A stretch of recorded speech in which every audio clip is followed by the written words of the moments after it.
지금 우린 세스 고딘에 져서 마케팅이다를 공부하고 있습니다. 함께 공부하실 분들은 책을 구입해서 파트에 맞게 시청해 주시면 도움이 되실 겁니다. 오늘 스터디할 파트는 챕터 7번째, 꿈과 욕망의 캔버스입니다. 중간부터 시청하게 되신 분들은 재생 목록을 통해서 1편부터 차례대로 보시는 게 더 좋으실 겁니다. 그럼 시작하겠습니다. 이번 장에서 세스 고딘은 브랜드를 매우 강조하고 있습니다. 하지만 제품이 쓸모없다는 이야기를 하는 게 아니라는 거 우린 알고 있죠. 지난 영상까지 우리는 충분히 공부했습니다. 제품과 서비스의 품질부터 신경 써야 한다고 말이죠. 상향 평준화된 지금 제품과 서비스의 수준이 낮으면 아직 브랜드에 올인할 단계가 아니라고 했습니다. 제품과 브랜드의 분리 잘 기억해 주세요. 제품과 브랜드 모두 중요함에도 불구하고 저자는 지금 브랜드에 결국 올인해야 한다고 주장하고 있습니다. 사람들이 자신의 돈을 써가면서 구매하는 목적이 바로 브랜드 때문이라면서 말이죠. 이걸 조금 더 구체적으로 해석해보면 이렇습니다. 사람들은 저마다 내면 속 에고를 가지고 있다. 그 에고는 허상의 캐릭터가 되기를 꿈꾼다. 에고가 꿈꾸는 허상의 캐릭터와 실제의 내가 다르다는 현실을 자각한다. 불편하고 두려운 감정이 든다. 감정을 해소하고 싶어 한다. 에고가 꿈꾸는 허상의 캐릭터와 똑 닮은 브랜드를 발견한다. 그 브랜드가 판매하는 제품 중 마침 필요했던 걸 선택한다. 구매한다. 주변 사람들에게는 필요해서 샀다고 한다. 그러나 진실은 그 브랜드의 상징을 구매하고 자신에게 붙이는 것이 목표였다. 브랜드를 지니게 되자 에고가 꿈꾸는 허상의 캐릭터와 실제의 내가 조금 더 닮아간 듯하다. 두려움이 사라지고 행복감을 느낀다. 늘 그 브랜드를 지니고 다닌다. 브랜드가 곧 나다.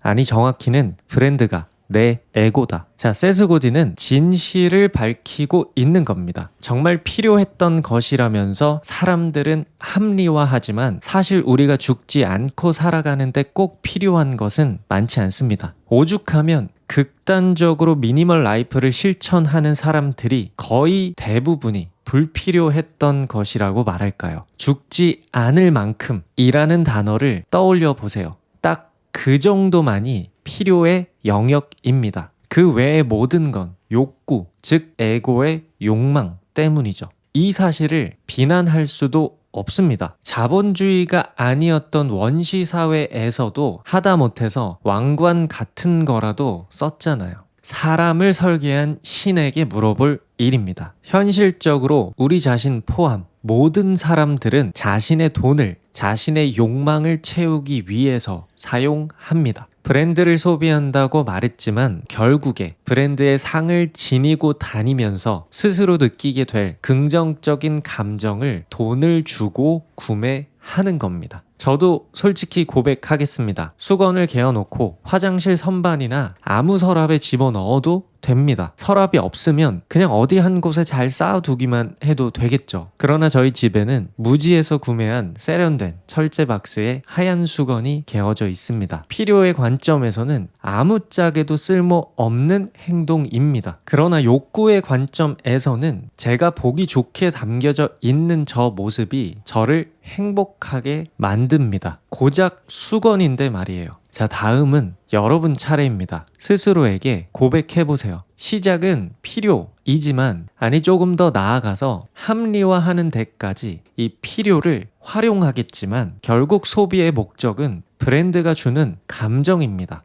여기에 더해서 세스 고딘은 브랜드의 가치에 대해서도 이야기하고 있습니다. 같은 제품인데도 10배의 가격을 매긴다고 했을 때의 예시를 들었죠. 그리고 절대로 더 많은 기능이 높은 가격을 지불하게 하지 않는다고 단언합니다. 저자는 지금 오직 브랜드만이, 브랜드가 주는 감정만이 높은 가격을 합리화시킬 수 있다고 주장하고 있습니다. 매우 극단적이죠. 어렴풋이 생각하면 공감하기가 쉽지 않습니다. 그러나 자기 자신을 이해하면 이 주장이 사실에 가깝다는 것을 알게 됩니다. 주변 사람들이나 자신이 좋아하지도 않는 브랜드를 생각하지 마세요. 이 주장을 이해하기 위해서는 우선 자기 자신부터 알아야 합니다. 자신의 에고와 친하게 지내지 않고 어려운 생활을 감당하면서 꾹꾹 참고 눌러 담으며 살아오셨던 분들은 더더욱 이해하기가 쉽지 않으실 거예요. 그러나 실험한다고 생각하고 잠시 이성적인 생각보다 자신의 감정에 집중해 보세요. 그리고 감정의 높낮이가 있다고 생각하고 최고조의 감정을 이끌어내는 대상들을 나열해 보세요. 그 누가 돼도 좋습니다. 그리고 나서 그 대상들의 공통점을 추려내다 보면 몇 개의 키워드로 정리가 될 겁니다. 그 키워드가 바로 자신의 에고가 추구하는 캐릭터의 요소들입니다. 이 과정을 충실히 이행했고 키워드가 12개 정도 나왔다고 가정해보죠. 그리고 나서 시중에 있는 브랜드를 분석해 보는 겁니다. 어떤 브랜드는 12개 중 11개를 만족시킬 거예요. 그리고 놀랍게도 내가 좋아하고 소비하고 저건 비싸도 꼭 구매해야겠다고 생각했던 브랜드는 후자일 가능성이 매우 높습니다. 물론 그때 합리화가 자동으로 이루어집니다. 그건 비싼 값을 해. 왜냐하면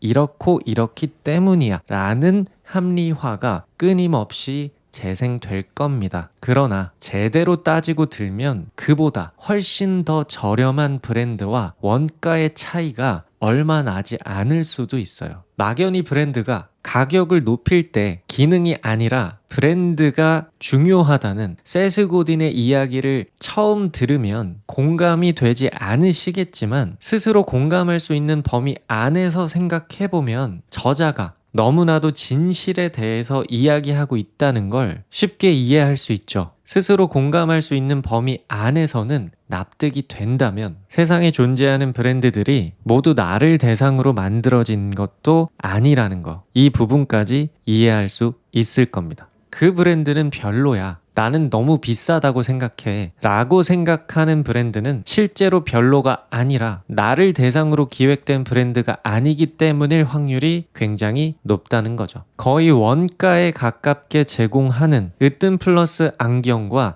젠틀몬스터, 블루 엘리펀트의 차이가 뭘까요? 정말 브랜드를 제외하고 제대로 따져서 안경이 각 브랜드마다 그만큼의 값어치를 할 거라는 결론이 나올까요? 이 행위가 소비자 기만일까요? 아니면 각 브랜드가 대상으로 하고 있는 소비자 스스로도 모르고 있었던 진짜 욕구를 브랜드가 채워주고 그 대가를 받는 걸까요? 국가도 브랜드입니다. 왜 하필 그 나라로 여행을 가고 싶으신가요? 어차피 문화만 다르지 며칠 가서 놀고 먹고 자는 건 대체로 비슷할 텐데 말이죠. 진짜 값어치는 브랜드가 하는 것이다 라는 세스 고딘의 주장, 여러분은 어떻게 생각하세요? 브랜딩을 애들 놀이라고 생각하는 사람들이 있는 반면에 그것이 값이라고 생각하는 사람들도 있습니다. 저자는 후자의 손을 들어주고 있겠네요. 브랜딩을 잘 해놓고 가격을 설정하는 건 판매자 마음입니다. 그러나 브랜딩에 막대한 투자를 하고도 최저가를 유지한다면 소비자 입장에서는 브랜드가 부가가치로 느껴지지 않을 가능성이 높습니다. 가격에도 연상이라는 것이 있기 때문입니다. 높은 가격은 때에 따라서 그리고 문화에 따라서 떠올리는 이미지가 달라질 수 있지만 지나치게 저렴한 경우에는 대체로 하자가 있다는 생각으로 빠지게 됩니다. 공급자 입장에서는 이만한 제품에, 이만한 혜택에, 이만한 브랜드에 이 가격이면 진짜 거저라고 생각할 수 있습니다. 충분히 설명하면 안 살 이유가 없을 거라고 생각할 수도 있겠죠. 하지만 편견에 의해서 사람들은 끝까지 의심할 가능성이 높습니다. 뭐 하나 부족하기 때문에 이 가격일 거라는 생각을 유지하게 되죠. 그렇기 때문에 차라리 최저가 전략을 취할 거라면 브랜드가 없는 게 나을 수도 있습니다.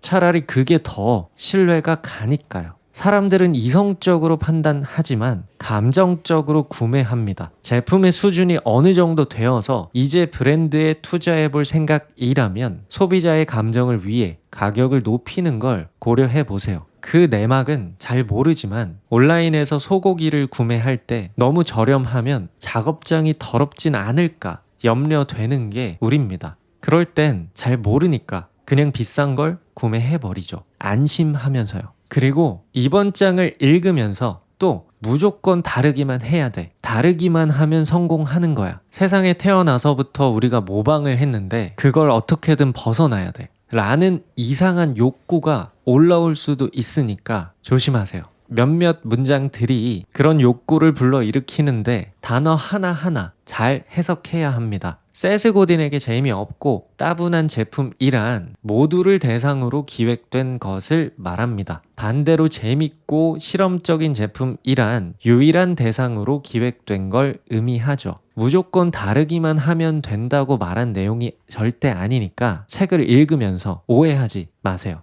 저자는 오히려 공급자의 생각을 버리고 소비자가 원하는 것을 만드는 것만이 성공할 수 있는 유일한 마케팅 전략이라고 강조하고 있습니다. 그것을 파헤치다 보니 제품이 아니라 욕구라는 부분까지 깨닫게 된 거겠죠. 비즈니스라는 게 무조건 다르기만 하면 되는 그렇게나 간단한 일은 아니잖아요. 구별만 된다고 소비자가 원할 거라고 생각하는 건 정말 아니라고 생각합니다. 다름과 혁신에 대해서 유일하게 맞는 말은 이것뿐인 것 같아요. 소비자가 필요하고 원하는 무언가에서 아주 약간만 다르게 기획하는 거. 뻔한 것의 재창조. 이것저것 섞으면 아무거나 다르게 기획할 수 있습니다. 누구나. 그 전략이 마케팅적으로 큰 의미가 있었다면 이미 다들 그렇게 했겠죠. 하지만 현실은 환상과 다릅니다. 오히려 지나치게 다른 것보다 뻔한 게 더 잘 나갑니다. 그리고 뻔한 것보다는 살짝 다른 게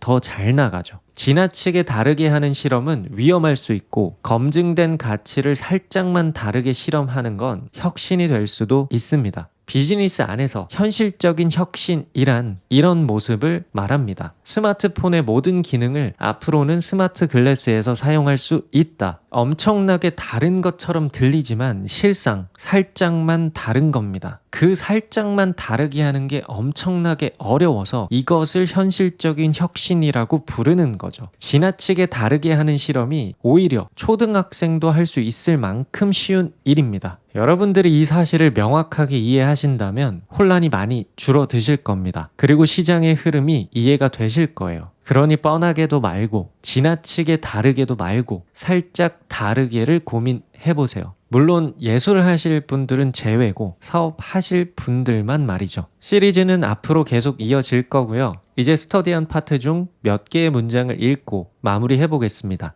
내용이 더 궁금하신 분들은 세스 고딘의 마케팅이다. 책을 직접 구입해서 정독해보세요. 당신의 제품이나 서비스도 마찬가지다. 당신은 도구를 제공한다고 말하고 싶겠지만 그렇다고 믿지 마라. 시장에서 변화를 일으키려면 도구를 제공하는 것이 아니라 고객의 꿈과 욕망에 한 걸음 더 가까이 다가가는 수단을 제공해야 한다. 우리는 과제나 물건이 아니라 감정, 위상, 유대감을 판다. 더 싼 것은 핵심이 아니다. 더 나은 것은 정의하기 까다롭다. 그러나 번성하는 기업은 거부할 수 없는 존재가 되기 위해 비논리적인 노력을 한다. 이는 의심할 여지가 없다. 사람들에게 물어봐도 아마 당신이 원하는 답이나 돌파구를 찾지 못할 것이다. 사람들을 관찰하고 그들이 무엇을 꿈꾸는지 파악한 다음 그들이 원하는 감정을 제공하는 것이 우리의 일이다. 당신이 예상한 대로 사람들이 행동하지 않는다면 그들이 어떤 두려움을 가졌는지 살펴라. 사람들이 반응하는 주기는 갈수록 빨라진다. 이는 우리가 항상 시험하고 재미없는 것을 만들려는 욕구에 저항할 것을 요구한다. 또한 이 주기는 유일한 사람들이 호기심이 많고 만족하지 못하며 또는 따분함을 느낀다는 사실에 더욱 짧아진다. 반면 다른 사람들은 거부권을 행사하고 관심을 기울이지 않는다. 가능한 일을 시도하고 변화를 일으키고자 하는 사람들과 협력하는 현실 말이다. 항상 찾고 소통하고 해결하고 주장하고 믿고 보고 시험하라.